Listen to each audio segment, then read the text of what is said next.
Welcome to CivilNet. Today I'm joined by the Armenian Honorary Consul from Fresno, California, Mr. Berj Apkarian. So Mr. Apkarian, thank you very much for your time. Good morning, thank you. So you have been involved with numerous medical missions coming to Armenia from California.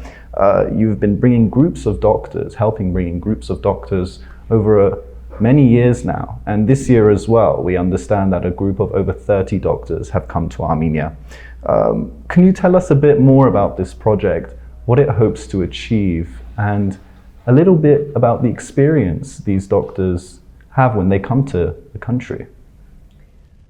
I'll start with a quote from one of our surgeons who is the chief of pediatric urology department in Seattle, Washington State, Dr. Paul Margarian, who is a dear friend and a devoted doctor, and he is an incredible person. He sent me a note because he was invited to go various different countries to serve, but he rejected all of them to be here with us. And he said, joining the mission with you is the highlight of my professional career. I think that captures the essence why the medical mission is so important. The medical mission was born as a result of establishment of the Honorary Consulate of Republic of Armenia in Fresno, California back in 2014. And subsequently, my primary focus was to ensure that that office becomes effective and fruitful. Me being a healthcare executive, for me, the target was very clear. Bring the doctors together and do a medical mission. I confess to you, I had no idea what I was doing. The passion was there, the intent was there, but we didn't have any experience. I never organized a medical mission before. But I'm grateful to God, to the community of Fresno, to my employer, Community Health System, who has been backing me and supporting me since the beginning of the symposium, medical mission per se. We started very small back in 2015, and gradually the number grew up until 2019. 2019, we came with 50 people, the team of 50, and spread throughout the various regions of the Republic, and mainly focusing on the underserved population, people who have no means to obtain level of care that they deserve. Our doctors and our medical, surgical, dental, oral maxillofacial team have been extremely effective in terms of providing essential care, but not only the care at that moment, but also educating the local doctors, providing them latest technological advancement ideas, better surgical techniques and approach, laparoscopic equipment. Over the years, we have donated over $7+ million of equipment and supplies and medication to various regions. It is so gratifying. It's the highlight of my professional career in healthcare, as well as Honorary Consul for the Republic of Armenia in Fresno. It's an honor and a privilege to serve, and I'm grateful that that responsibility has been bestowed on my shoulders, and I owe to everybody that comes in supporting the idea morally, financially, emotionally, every way possible. I could not do it by myself. It's very clear.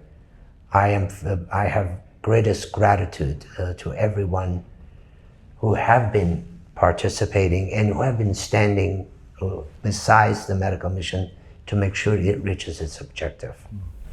And many patients and doctors within Armenia benefit from the program, but many of the doctors coming from the US, I imagine it's a very gratifying experience for them as well. Many of them, I also assume, are not Armenian. So I'm wondering how these groups react to this experience and how are these groups put together? It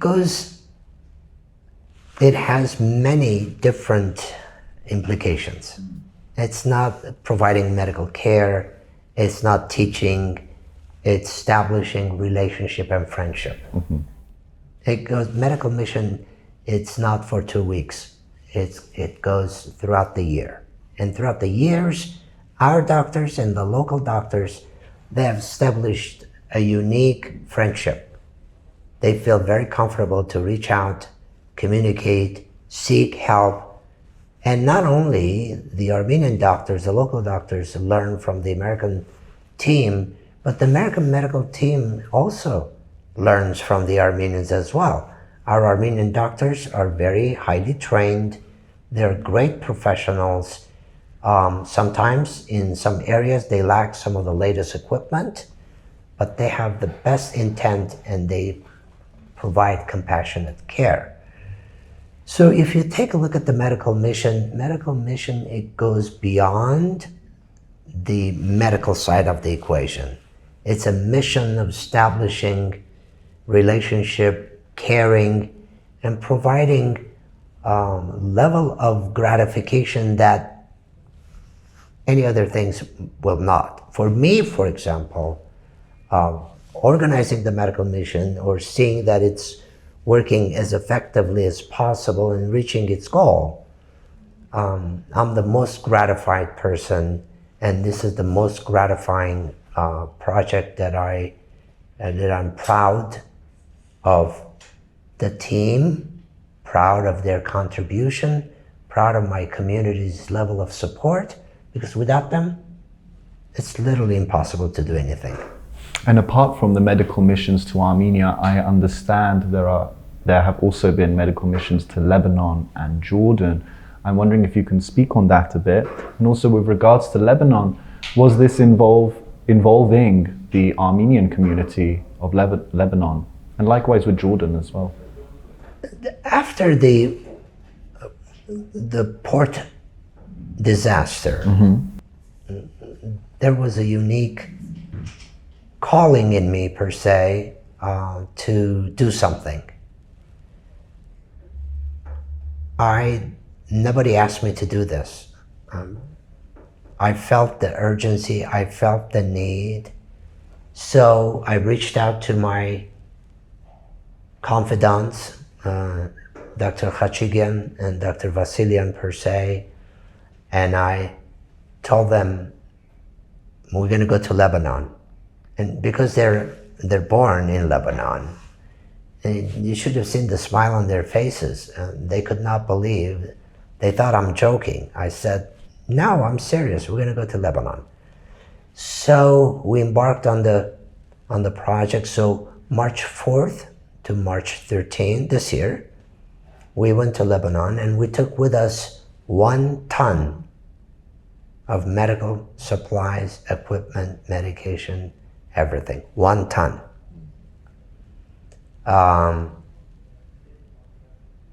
We were received with open arms and with such hospitality second to none. We were in Beirut. We went to the seminary in Bikfaya. We went to the bird's nest in Jebel. And then we went to Anjar Armenian community over there. We did not concentrate only on the Armenians. We provided care to everybody and anybody who showed up and sought care. And we left such an impression of humbleness that exists within the team. Our doctors are very, very humble people. Otherwise, they wouldn't embark on such things, because they leave their families, they leave their jobs, they leave their incomes, and pursue this noble goal. it's a rare quantity, it's a rare quality. So my hats, my gratitude to each and every one of them. The trip was extremely successful. And because of that, we are going to plan to return back to Lebanon March of 2023. Well, back to Armenia, you are obviously no stranger to Armenia and to the Armenian healthcare system. I'm wondering how you've seen Armenia's healthcare system change over the years. Do you think that there has been a degree of progress? What do you think about the dynamics, how it was then and how it is now? Unfortunately, I am not close to the infrastructure and planning and changing side of the equation. We have concentrated our efforts in terms of not worrying about system way of approach, but more practical, pragmatic level, on the ground, providing the care, providing the assistance, providing the teaching, the know-how to the local doctors, and taking care of the people who have the greatest need. But we also embarked on some of capital projects per se. For example, we renovated in 2019 the entire operating suite of Ashtarak Regional Medical Center. That was roughly $350,000 project. Now that operating suite is utilized because our surgeons are there right now. As we speak, they're operating. And it has the greatest and latest technology that you will find in an American hospital system. So, unfortunately, I have not spent energy or efforts in terms of trying to see how the system was and is. My focus is taking care of the patients, providing the assistance, providing the technology, and more importantly, since 2020, 44-day war, I have been concentrating almost exclusively to focus on physical rehabilitation, physical therapy, pain management, and focusing on the doctors. That's why if you look at the team right now, 13 of the members of the team are physiotherapists, occupational therapists, speech therapists, and the main purpose of that, not only providing the physical assistance, but more the emotional and psychological assistance, and let these doctors know that we are standing by them and we have the utmost gratitude for their service to the nation, and they're our heroes, and they are the guardians of our sovereign nation. And you mentioned community health system. Can you explain to our watchers how exactly funding is gathered for these various missions? 2019, I established a not-for-profit organization locally in Fresno. It's called Advance Armenia Foundation, which opened up the doors for more individuals to participate and donate because that's a tax deductible, and it's a charitable organization, so it has a clear purpose of reaching out and providing care. Throughout the years, the community has been extremely helpful, supportive, nurturing, and moving the needle upward to make sure that we expand our effectiveness. But I need to extend my personal gratitude also to my employer, Community Health System, which is the largest healthcare system in Fresno, California. from day one, they have been extremely generous in providing equipment, supplies, and financial assistance. Large contribution that comes into become a very strong foundation to move those projects and transform them from vision to reality. And when we return from the missions every year, we gather the community, we invite them into like a town hall meeting. We share with them what we've done. We're extremely transparent. We don't tell them only the programmatic side of the equation and what we have accomplished, how many patients we saw, how many surgeries were done, but we also share with them how much money was collected and where the funds, how those funds were spent. That's a very important aspect of establishing trust working relationship and to let your donors know where their money went. And that's very important. You want them to have a piece of comfort, peace of mind, that whatever they're doing in supporting the medical mission or the consulate in its efforts, it's going to the right direction. The Honorary Consulate opened in 2014 in the city of Fresno, and Fresno is a fascinating place because it is home to one of the oldest Armenian communities in the United States. Can you tell us a bit more about community in Fresno, how the community has fit into these missions, into these projects, and how the Honorary Consulate has changed the community? I will start with the latter part. As you wish. Establishment of the Armenian Honorary Consulate, of the first Honorary Consulate in the entire United States of America, was established in Fresno, California. And I was a firm believer, I'm still a firm believer, that the establishment of the consulate created a unique environment to bring the community together. Because Armenians, as you know, they're diverse in their beliefs, in their political ideology, in every aspect of life.